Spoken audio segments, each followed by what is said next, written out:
Tanti Hana Rahmawati, guru mata pelajaran Project IPAS dari SMK Negeri 1 Tanjung Pandan, Kabupaten Belitung. Yang akan saya bagikan pada video ini adalah pembelajaran berdiferensiasi pada tahap pelaksanaan proyek. Tujuan pendidikan menurut Ki Hajar Dewantara adalah menuntun segala kodrat yang ada pada anak-anak, agar mereka dapat mencapai keselamatan dan kebahagiaan yang setinggi-tingginya, baik sebagai manusia maupun sebagai anggota masyarakat. Pemikiran Ki Hajar menjelaskan bahwa setiap anak unik dan istimewa. Mereka memiliki karakteristik, potensi, dan minat yang beragam sesuai dengan kodrat yang telah dianugerahkan Tuhan kepada mereka. Saya yakin tidak ada murid yang malas di kelas jika pembelajaran disesuaikan dengan karakteristik, potensi, dan minat mereka. Istilah lain adalah disesuaikan dengan kebutuhan murid.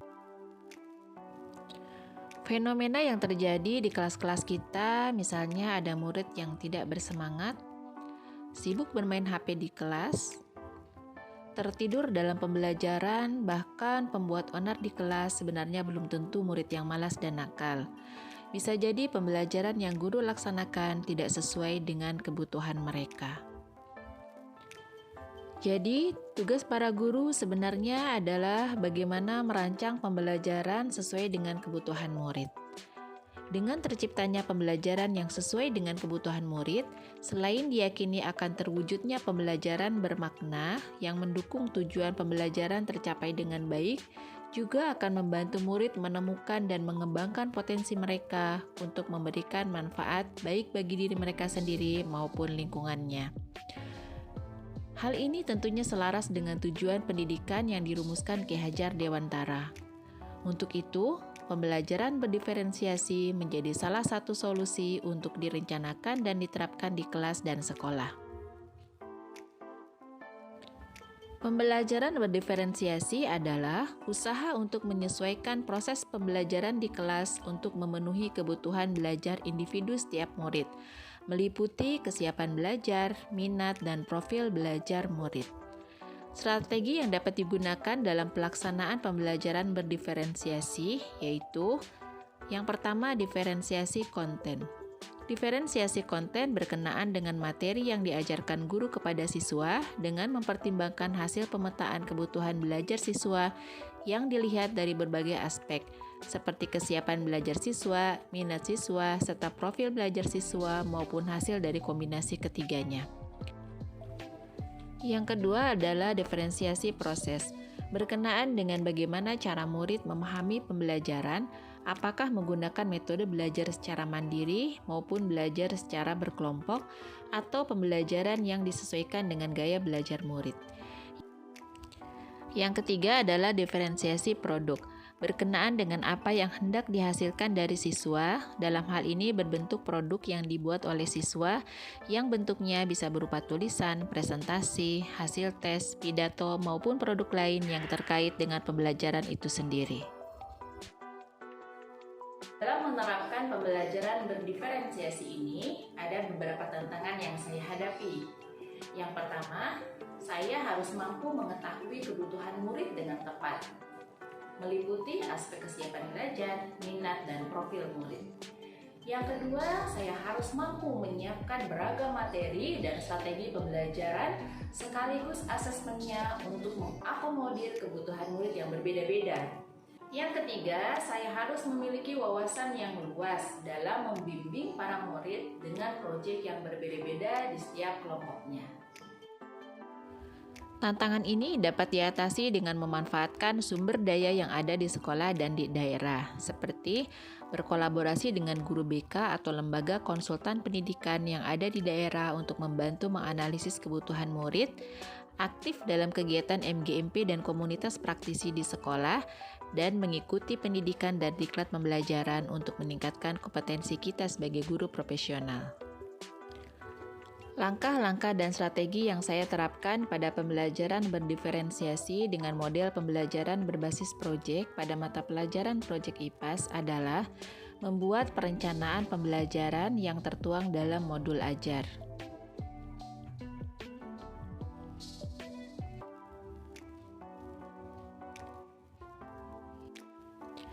Yang kedua adalah mengidentifikasi kebutuhan murid dengan cara memberikan asesmen diagnostik.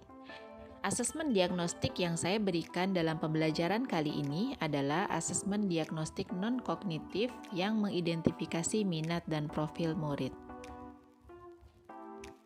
Tahap berikutnya adalah membuka pelajaran dengan suatu pertanyaan menantang.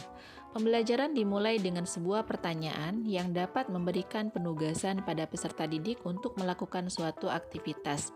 Contoh dalam video ini adalah membahas tema dampak pengelolaan sampah terhadap lingkungan, sosial budaya, dan ekonomi. Pertanyaan menantang yang diajukan guru adalah bagaimana pengelolaan sampah yang dilaksanakan di sekolah. Untuk menjawab pertanyaan tersebut, murid melakukan identifikasi berbagai permasalahan pengelolaan sampah yang terjadi di sekolah, mulai dari pengelolaan sampah, pemanfaatan, dan kebiasaan warga sekolah dalam mengelola sampah.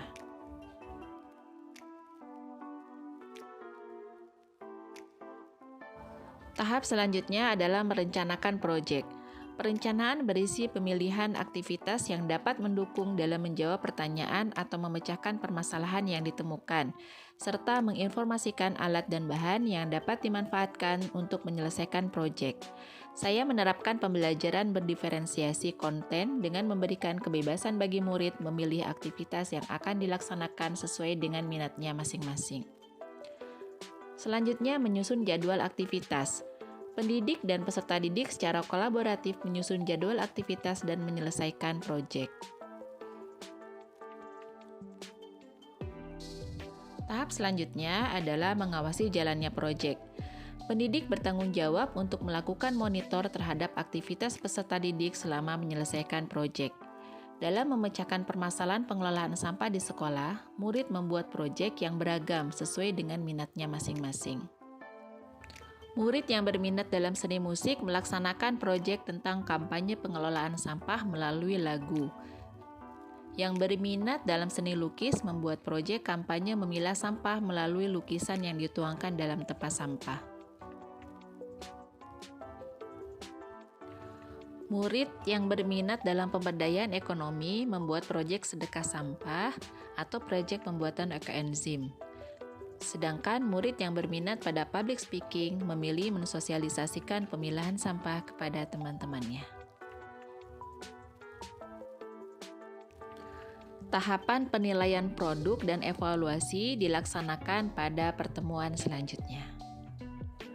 Dampak pembelajaran berdiferensiasi yang saya amati adalah yang pertama, pembelajaran berdiferensiasi yang dirancang dan dilaksanakan guru akan membantu murid untuk menemukan bakat dan potensi emasnya.